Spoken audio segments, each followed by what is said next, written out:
right. Well, we live in an amazingly connected world, like what Andrew was saying. And I think, our world is getting more connected each and every day. There are a few places left on this planet that aren't connected in some way or another, and I think it's inevitable that at some point in the future, high-speed mobile phone and internet service will reach 100% of the world, which means that no matter where you are on the planet, even in places that we currently consider to be physically remote and inaccessible, you will have as easy a connection as if you were at home. And if we put this achievement, global connection, into the perspective of human history, it's not hard to see how such a moment would have profound implications for the human experience. And so I believe that this impending global connectedness will irreversibly alter our experience of isolation. So in our headlong rush to rewire the globe, I feel that somehow we're leaving something important behind. Don't get me wrong, connection is important, but I feel that the experience of isolation, being away from that connection, is equally important. Because I think it provides us a counterpoint to this increasingly connected human experience. So, isolation is one of those concepts that can mean different things depending on the context. For this talk, I use it in the sense of being out of contact with other human beings, either in a physical sense or in physical sense of being in a remote area, or by being unable to communicate easily with other people. Now, when it comes to the personal experience of isolation, it's often associated with very strong negative emotions, such as loneliness and fear. These emotions, I believe, have deep biological and evolutionary roots. Essentially, being alone meant that you were more likely in danger, more likely to get eaten by an animal or something. And such emotions would have provided the stimulus to get you back to your clan or your family, where you would seek out positive emotions, such as comfort and security, because there was safety in numbers. But I think nowadays that our sense of connection is increasingly being mediated through digital devices, and as such, we form attachments through these devices by the type of emotional feedback that they provide.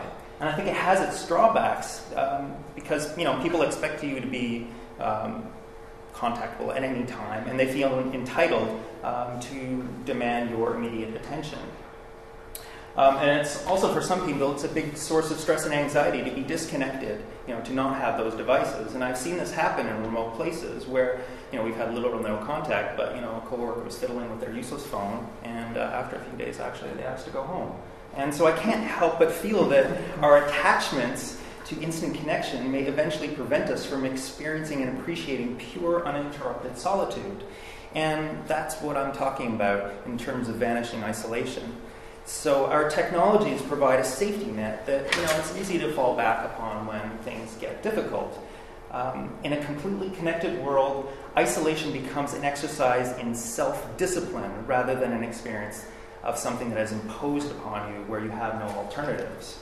So, if you think about a safety net, this experience here would be very different if there were no guardrails. People would be terrified to go out there. And I feel that the connectedness that we have is kind of this mental safety net that a lot of people are afraid to go without. And so by being isolated, I think we confront our fears and we face them. And for a lot of people, I know that isolation has been a profound and life-changing experience. Where am I?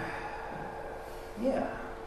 So, for instance, I was out in the middle of nowhere once, and I had to learn a bunch of things. And for me, I guess, personally, being comfortable with isolation really changed how I viewed being connected.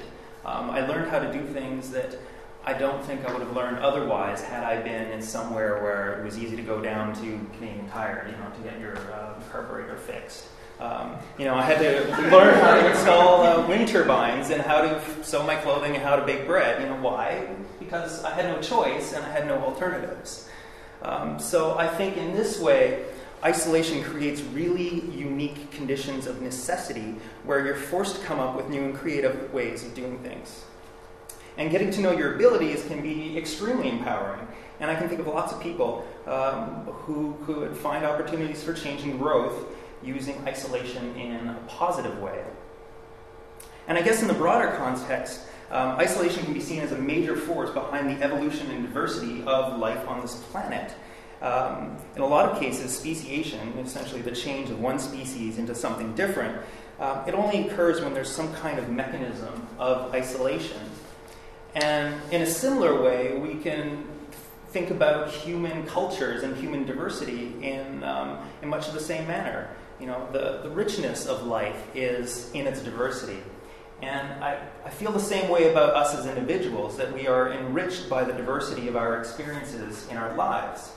So part of me kind of worries that if we manage to connect every single corner of this planet, that somehow we will live in a world of diminished possibilities.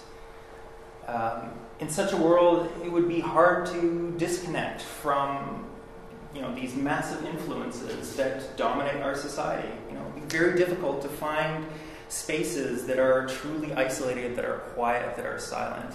And I believe that some way we should try and preserve these places where we can feel small and insignificant and isolated, because ultimately it helps us connect with ourselves in a different way than if we're constantly connected with other people. That's it.